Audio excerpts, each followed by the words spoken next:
Hi, my name is Justine Kucha, and I've been a resident of Battery Park City since 1997. I'm part of an organization that formed called Savethestairs, in reference to the Winter Garden staircase in the World Financial Center in Battery Park City. Brookfield Properties is the owner of the World Financial Center, and they just unveiled their plans publicly that they're planning to destroy the staircase as part of the renovation of the Winter Garden that I guess is being done in conjunction with the rebuilding of the World Trade Center site. And myself, I was just very outraged and shocked at the thought of the stairs being demolished and knew I had to do something. So I started talking to my neighbors and friends and just people on the street, and everybody that I spoke to was agreeing with me. Letters were pouring into all the local newspapers like Downtown Express, the Tribeca Trib, the Broadsheet, and people were speaking their minds and saying, please don't do this, Brookfield. So email address, which is savethestairs@gmail.com, and anybody who writes to me at that address, I will respond, and I will let me know that you want me to put your name on the petition, and I'll add it. And we also have a Facebook site, I guess it's called, and that's Save the Stairs, and it's got its own URL, so you can go to facebook.com, Save the Stairs, and you can like us, and that's growing by the day.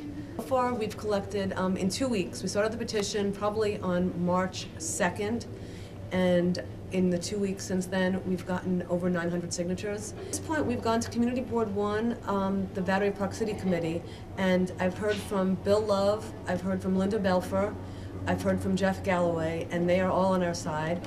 From what I've heard from reading in the papers, they've got a bunch of different reasons. Number one, they're talking about kind of modernizing the Winter Garden. They think that it's built in the 80s and it's outdated, which it's ridiculous. It's a beautiful piece of architecture.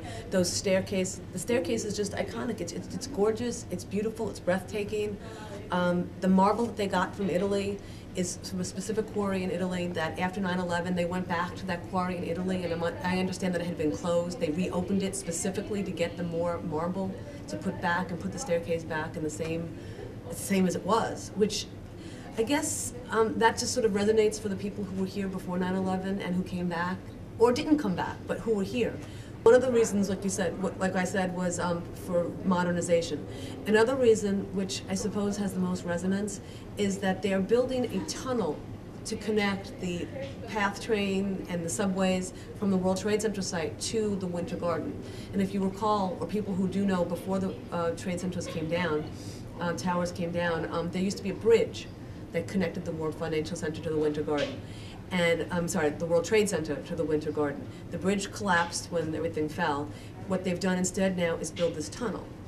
What Brookfield is saying is that they've had a architect and some study done that says that there will be too many people coming into the Winter Garden from that tunnel to make it a safe passageway around the stairs. Yes, well, they say that they are going to build a mall. They're going to build a food court on the second floor. They are going to, they're kicking out all the stores that are there now. At this point, there's going to be a full community board is meeting on March 22nd at 6 p.m. at the Jewish Heritage Museum. I understand that in the politics of it all, the community board really has no power to stop Brookfield because it is private property. However, the entity that does have the power to stop Brookfield is the Battery Park City Authority. They own the land underneath the property, as they own for the land underneath the apartment building that we're sitting in right now and all of Battery Park City. I understand from statements made by Gail Horowitz at the March 2nd, I think it was, meeting of the Battery Park City Committee of Community Board 1. She said that they were hiring an independent investigator to check into the safety situation of the people coming in and coming out of the tunnel and to see if there was alternate designs that were available